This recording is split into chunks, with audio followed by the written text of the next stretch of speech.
Welcome back to Get Fit Guy. Coach Kevin Dunn here. This week I want to touch on something you may or may not have heard tell of, the exercise snack.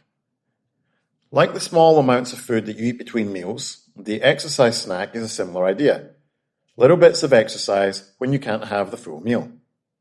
I want to take a look at if it can be as beneficial to you to have these small exercise snacks throughout the day or week as it is to spend more traditional gym time on training. First off, we need more information on what an exercise snack is. It's born of the same concepts as HIIT, high-intensity interval training, the difference being that in HIIT, you do very short, highly intense bursts of movement, followed by short rest periods over and over. With exercise snacking, you do short, high-burst efforts of exercise with much longer rest periods with hours in between. A good quote I saw on the topic said that with exercise snacking, instead of restructuring your day around exercise, you're restructuring exercise around your day. The advantage here is that you can just take an exercise snack whenever you have a free moment. I can see how this could be really appealing to busy people.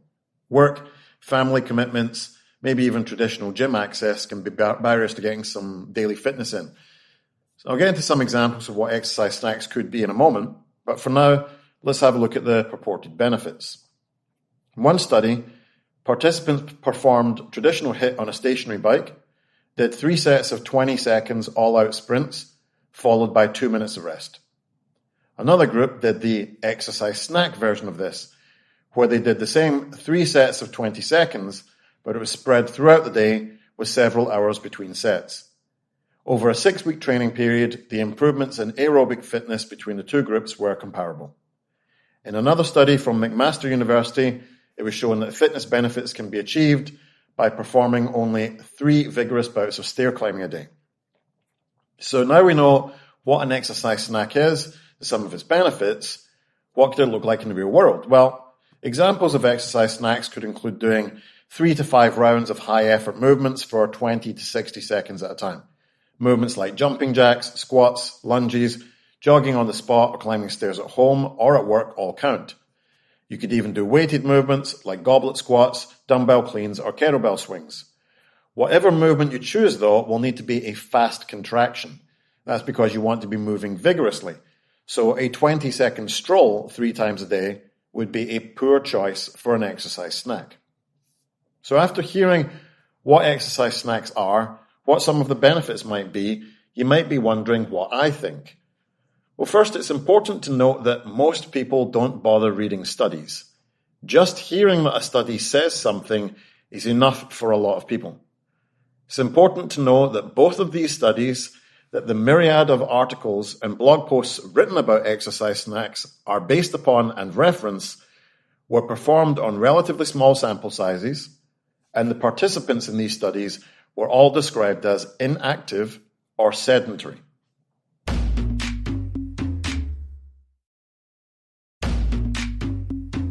The next thing to keep in mind is that studies themselves are limited by parameters.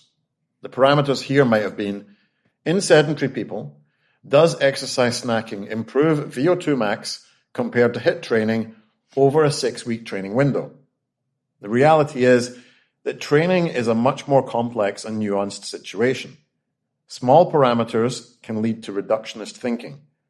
This kind of reductionist thought is, to me at least, dystopian.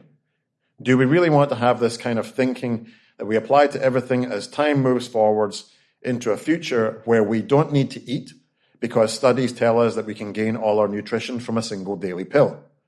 We don't need to go on vacation because we can visit anywhere we want in a hyper-realistic virtual reality. We don't need to hug our pets or loved ones for more than a few seconds to have the same oxytocin release as a longer hug. Objectively, it appears that these studies and articles are all about how to just shortcut your way to every single outcome. How to have maximum outcome from the minimum effort. And that's no way to live your life. The sense of accomplishment and satisfaction that one gains from working hard at something and achieving a goal can never be satisfied from shortcutting your way there. A laboratory study also neglects to recognize the biopsychosocial model.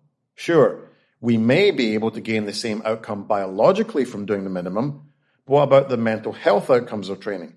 If you've had a really bad day, just want to be present and escape the cycle of negative thought, will 20 seconds of movement be useful? What about the social aspect? Almost all my friends and acquaintances I've met at the gym or by doing martial arts. Sometimes when I don't feel like training, I feel like I'd be letting my training partners down if I didn't show up. So the social aspect actually increases adherence. Again, I might get the same physical outcome from an exercise snack, but is 20 seconds of gym attendance enough to develop friendships? As I noted earlier, these exercise snack studies were also performed on sedentary populations. Sedentary people could go for a bike ride and increase their bench press, just because the change to being active allows them to access new levels of performance.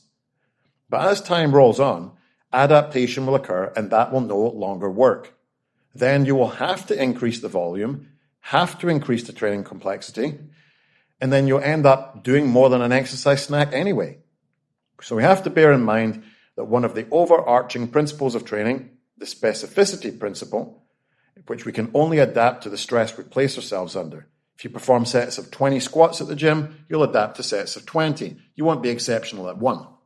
So in terms of specificity, you will also adapt to an exercise snack and become useful at moving for 20 seconds. Yes, the studies showed similar aerobic improvements in HIIT as they did in exercise snacks, but bear in mind, as I mentioned earlier, this was on untrained participants only. There is so much more to outcomes than a single aerobic metric. As always, the best approach here is to define your end goal, assess your start point, hire a coach to work on a plan to traverse the 2 points, or educate yourself to be able to write a plan to do the same. Respect the process and enjoy the feeling of achievement when you reach your goal in the most honest way without cutting any corners. I hope that's been useful for everyone, and if you have any questions about exercise snacks or coaching in general, email me at getfitguy@quickanddirtytips.com or check out the Get Fit Guy Facebook page. Get Fit Guy is a Quick and Dirty Tips podcast. Thanks to the team at Quick and Dirty Tips, Adam Cecil, Morgan Christensen, Holly Hutchins, and Davina Tomlin. I'm your host, Kevin Don. If you have a question for me, leave me a voicemail at 510-353-3104 or send me an email at getfitguy@quickanddirtytips.com. For more information about the show, visit quickanddirtytips.com or check out the show notes in your podcast app.